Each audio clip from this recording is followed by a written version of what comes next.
Hello दोस्तों, स्वागत है आपका एक और नए वीडियो में छत्तीसगढ़ महिला परीक्षक खुली और परिसीमित भर्ती का सीरीज़ में। तो शुरू करते हैं आज के पहले क्वेश्चन से। संभावित प्रश्न जो कि आपके लिए कंटिन्यू ला रहा हूँ वीडियो। तो पहला क्वेश्चन है आपका आज का, गर्भावस्था के दौरान स्तनों में परिवर्तन के लिए कौन सा हार्मोन जिम्मेदार होता है? तो गर्भावस्था के दौरान स्तनों में परिवर्तन के लिए प्रोजेस्टेरॉन हार्मोन जिम्मेदार होता है। प्रोजेस्टेरॉन हार्मोन जिम्मेदार होता है गर्भावस्था के दौरान स्तनों में परिवर्तन के लिए। गर्भावस्था के आरंभ के 20 सप्ताहों के दौरान गर्भवती स्त्री का वजन औसतन कितना बढ़ जाता है? तो गर्भावस्था के आरंभ के 20 सप्ताहों के दौरान गर्भवती स्त्री का वजन 2.5 किलोग्राम औसतन बढ़ जाता है। 20 सप्ताह में बढ़ जाता है उतना। निम्न में से गर्भावस्था के अनुमानित चिन्ह व लक्षण हैं। तो स्तनों में परिवर्तन, गर्भ की हलचल, एमेनारिया, तो ये सभी उपरोक्त सभी जो है वो अनुमानित चिन्ह व लक्षण हैं गर्भावस्था के। नवजात में अतिसार होने का कारण है। तो नवजात में अतिसार होने का कारण है सेप्सिस, आंत्र की संरचनात्मक अनियमितता, परिगलनकारी आंत्र शोथ। उपरोक्त सभी इसका राइट आंसर है। पूर्ण गर्भावस्था के दौरान स्त्री के वजन में लगभग कितनी वृद्धि होती है? तो पूर्ण गर्भावस्था के दौरान स्त्री के वजन में लगभग 12 किलोग्राम की वृद्धि होती है। लगभग 12 किलोग्राम की वृद्धि होती है। प्रसव के पूर्ण होने पर गर्भाशय का वजन कितना होता है? तो प्रसव के पूर्ण होने पर गर्भाशय का वजन 900 ग्राम होता है। 900 ग्राम होता है प्रसव के पूर्ण होने पर गर्भाशय का वजन। बीसीजी का टीका किस रोग के लिए असरकारी होता है? तो तपेदिक जिसे क्षय रोग बोलते हैं, बीसीजी का टीका तपेदिक रोग के लिए असरकारी है। फ्लूओरिसिस नामक रोग जल में किसकी उपस्थिति के कारण होता है? तो फ्लूओरिसिस नामक रोग जल में क्लोरीन की उपस्थिति के कारण होता है। टाइफाइड में असरकारी दवा है। टाइफाइड में असरकारी दवा है क्लोरामफेनिकोल। क्लोरामफेनिकोल।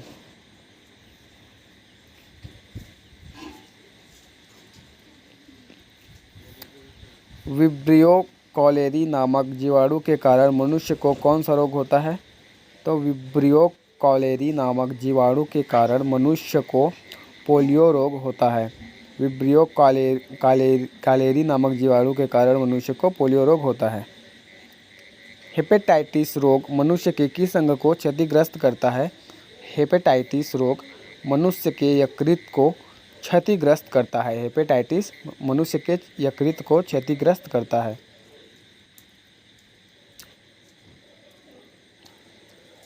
विवेक किस रोग को नियंत्रित करने में सक्षम वैक्सीन है?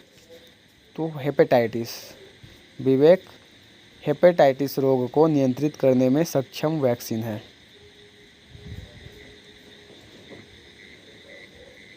डीटीपी टीकाकरण में किस रोग को शामिल नहीं किया गया है? तो डीटीपी टीकाकरण में क्षय रोग को शामिल नहीं किया गया है। डीटीपी टीकाकरण में क्षय रोग को शामिल नहीं किया गया है। राष्ट्रीय टीकाकरण सारणी के अनुसार शिशु में कितने सेगों के लिए टीकाकरण किया जाता है? तो 6 सेगों के लिए टीकाकरण किया जाता है राष्ट्रीय टीकाकरण सारणी के अनुसार।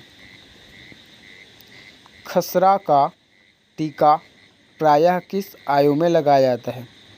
तो खसरा का टीका प्रायः 9 महीने की आयु में लगाया जाता है।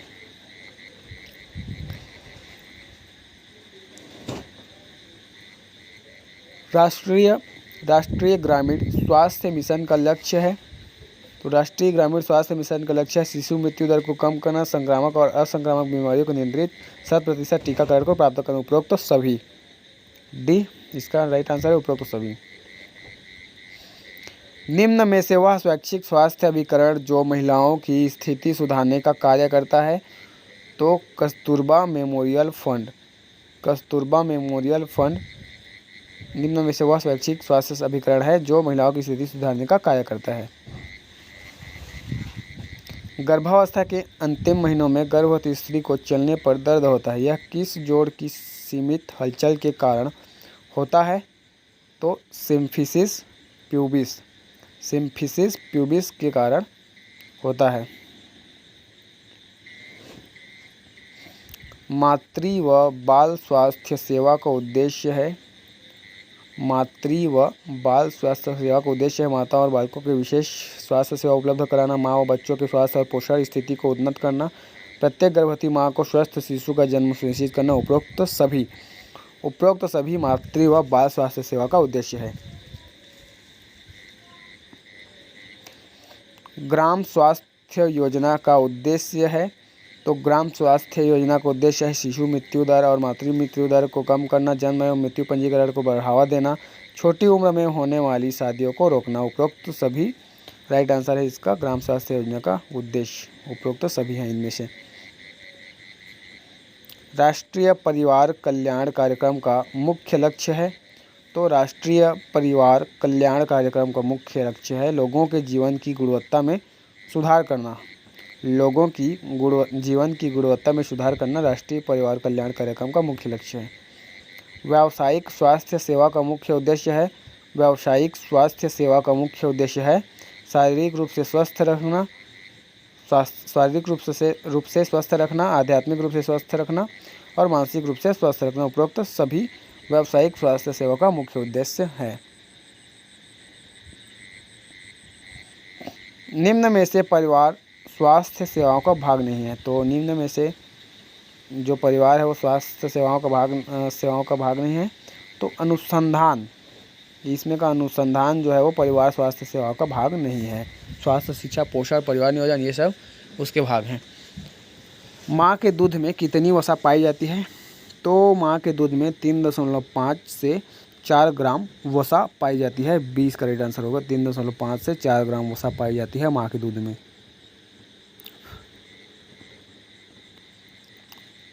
कुपोषण से बचाव हेतु आवश्यक उपाय है, तो कुपोषण से बचाव हेतु आवश्यक उपाय है माँ को पोषण संबंधी शिक्षा, स्तनपान को प्रोत्साहन, माँ की समुचित प्रसव पूर्व देखभाल। उपरोक्त सभी।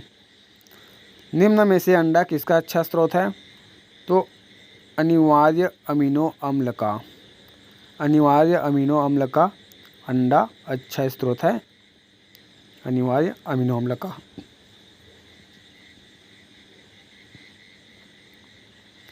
निम्न में से कौन सा संक्रमण जल के द्वारा उत्पन्न होता है, तो हेपेटाइटिस ए।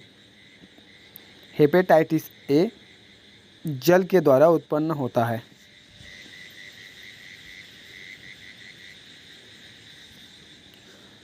निम्न में से किस शिशु के हाइपोग्लाइसीमिया होने की संभावना अधिक होती है, तो एनीमिया ग्रस्त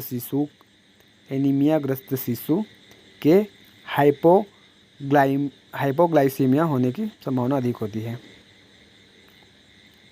निम्न में से कौन सा दुग्ध संचारित नहीं होता, निम्न में से कौन सा दुग्ध संचारित नहीं होता है, तो टिटेनस होगा। ये टिटेनस जो है वो दुग्ध संचारित नहीं होता। शिशुओं में दस्त होने का निम्नलिखित में से कौन सा कारण नहीं है, तो शिशुओं में दस्त होने का वसा और प्रोटीन को अधिक मात्रा में लेना ये कारण नहीं है। शिशुओं में दस्त का ये कारण नहीं होगा। जो ऑप्शन में दिया है वसा और प्रोटीन को अधिक मात्रा में लेना। और अगला है टीबी की प्राथमिक रोकथाम में शामिल है, तो टीबी की प्राथमिक रोकथाम में शामिल है BCG vaccine. BCG vaccine TB की प्राथमिक रोकथाम में शामिल है। निम्न में से कौन सी वायरस से होने वाली संक्रामक बीमारी नहीं है, तो टिटेनस जो है वो वायरस से होने वाली संक्रामक बीमारी नहीं है, टेटेनस।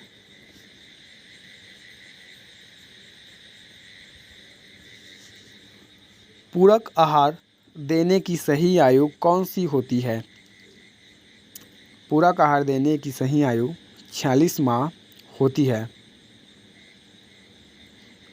पूरक आहार देने की सही आयु 46 माह होती है।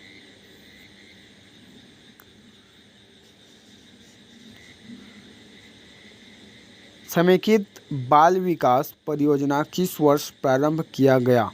तो 1974 में समेकित बाल विकास परियोजना प्रारंभ किया गया। भारत सरकार द्वारा विशेष पोषाहार कार्यक्रम कब शुरू हुआ? 1971 में। 1971 में भारत सरकार द्वारा विशेष पोषाहार कार्यक्रम शुरू हुआ 1971 में।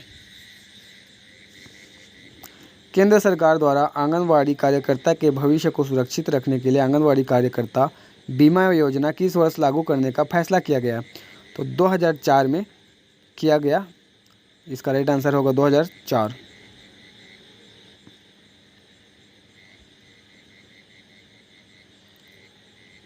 बाद की आयु में सर्वोच्च अस्थि द्रव्यमान एवं घनत्व प्राप्त करने और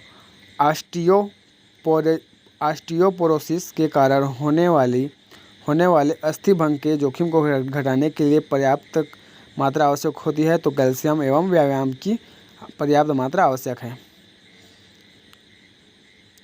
तो किसके दौरान खनिजों की अपेक्षा विटामिनों विशेषकर जल घुलनशील बी समूह के विटामिनों का ह्रास अधिक होता है? तो खाना पकाने के दौरान खनिजों की अपेक्षा विटामिनों विशेषकर जल घुलनशील बी समूह के विटामिनों का ह्रास अधिक होता है।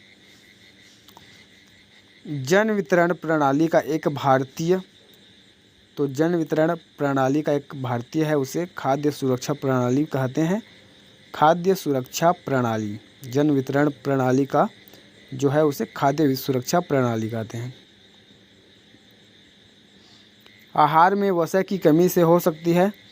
तो आहार में वसा की कमी से लिनोलिक अम्ल की कमी, एरेकिडोनिक अम्ल की कमी, उपरोक्त दोनों हो सकती है। आहार में वसा की कमी होने से उपरोक्त दोनों हो सकती है।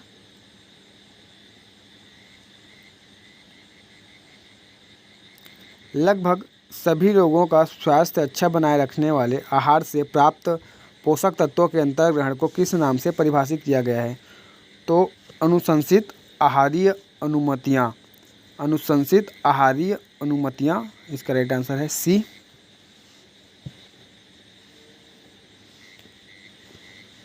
इनमें से किसे अवशोषण के लिए नेज इंट्रिंसिक कारक की आवश्यकता होती है? तो नेज कारक की आवश्यकता होती है किसे? तो विटामिन बी को अवशोषण के लिए नेज कारक की आवश्यकता होती है।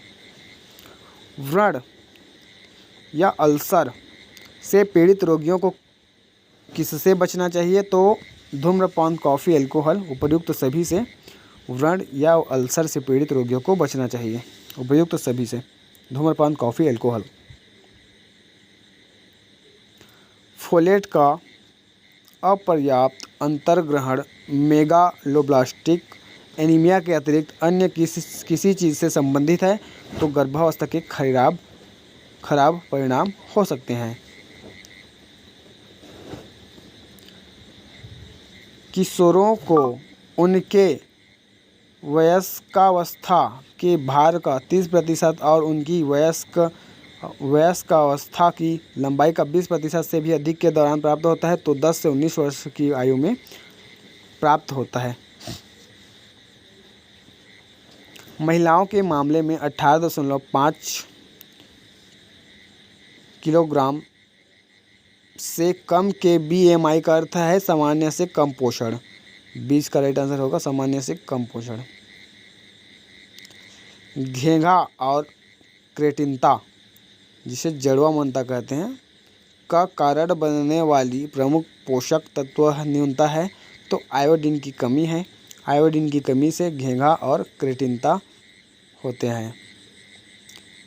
हेपेटाइटिस सी का दीर्घकालिक संक्रमण का कारण बनता है। हेपेटाइटिस सी का दीर्घकालिक संक्रमण का कारण बनता है दीर्घकालिक यकृत संक्रमण। दीर्घकालिक यकृत संक्रमण हेपेटाइटिस सी का दीर्घकालिक संक्रमण का खतरा बनता है।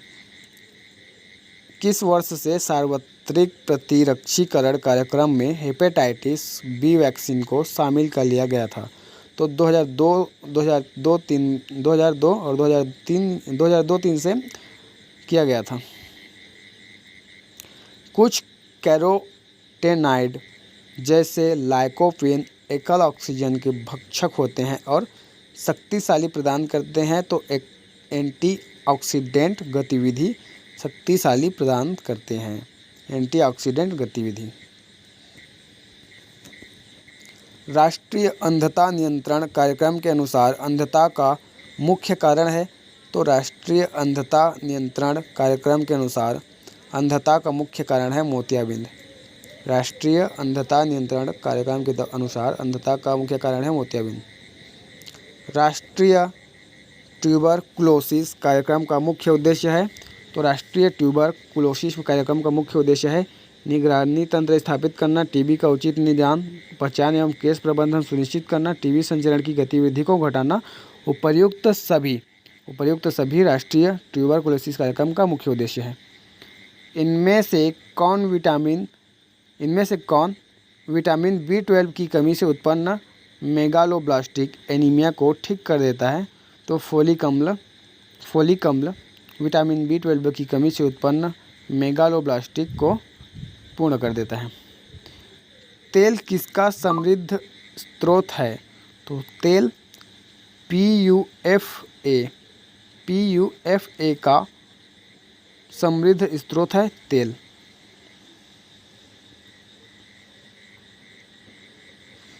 इनमें से कौन सा रोग श्वसन मार्ग के माध्यम से फैलता है? तो इन्फ्लुएंजा, खसरा, कर्णमूलशोथ या गलसुआ। उपर्युक्त सभी श्वसन मार्ग के माध्यम से फैलता है। इनमें से किसे छोड़कर अन्य सभी आहारीय विटामिन डी आवश्यकता को बढ़ा सकते हैं? तो व्यवसाय जो है वो आहारीय विटामिन डी आवश्यकता को बढ़ा सकते हैं। गर्भवती महिलाओं को इसमें से ऑप्शन दिया गया है, उसमें से किससे बचना चाहिए?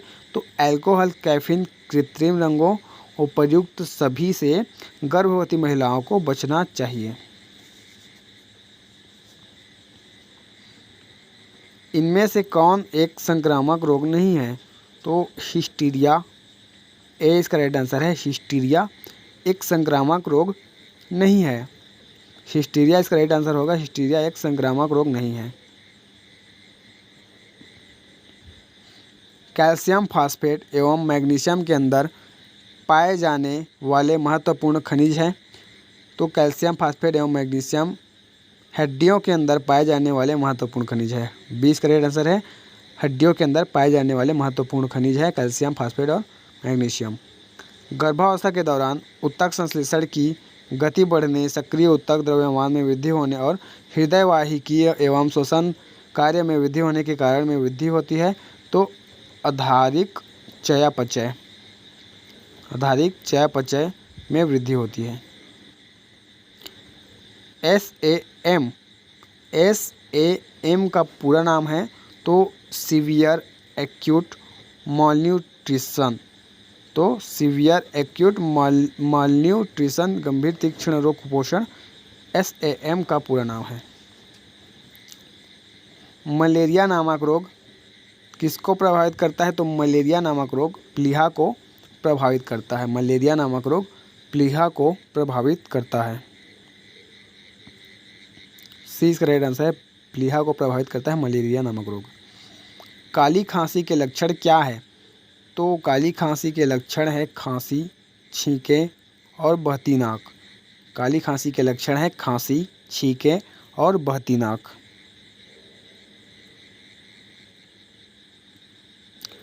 आयरन न्यूनता के सर्वाधिक जोखिम में मौजूद जनसमूह हैं?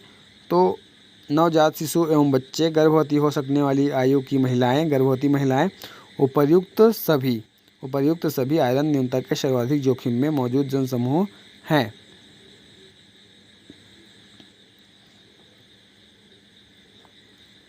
गर्भावस्था में ऊर्जा की आवश्यकता बढ़ जाती है क्योंकि किसके लिए, खालिस्तान के लिए अतिरिक्त ऊर्जा चाहिए होती है। तो गर्भस्थ शिशु और गर्भनाल की वृद्धि, मातृ ऊतकों की वृद्धि, उपरोक्त दोनों के लिए अतिरिक्त ऊर्जा चाहिए होती है। गर्भावस्था में ऊर्जा की आवश्यकता इसलिए बढ़ जाती है। घेंघा गाइटर जिसे बोलते हैं संबंधित है, तो अवटु थायराइड ग्रंथि से संबंधित है। घेंघा गाइटर जिसे कहते हैं अवटु ग्रंथि थायराइड ग्रंथि से संबंधित है। ए इसका करेक्ट आंसर होगा। आज का ये लास्ट क्वेश्चन है दोस्तों आपके लिए।